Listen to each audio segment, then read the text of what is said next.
Welcome back to my channel, Milano's Eduworld.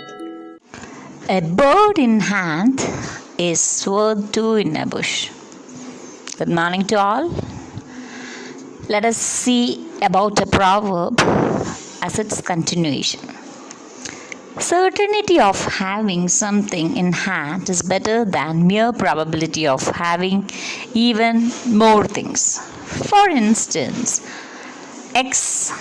let us consider X as a man and Y as another man. So both are having conversation.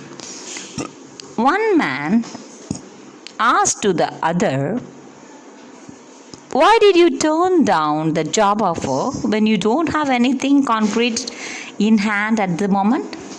So this Y is replying, "Well, I'm confident I'll land one of the two jobs I interviewed for last week, and they are better than this one."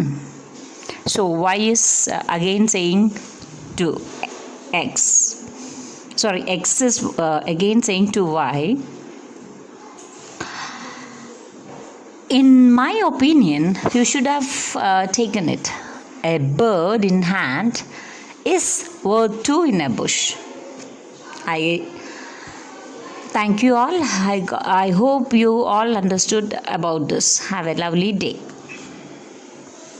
Please do subscribe, share, and comment on my videos and share it to your friends. Thank you.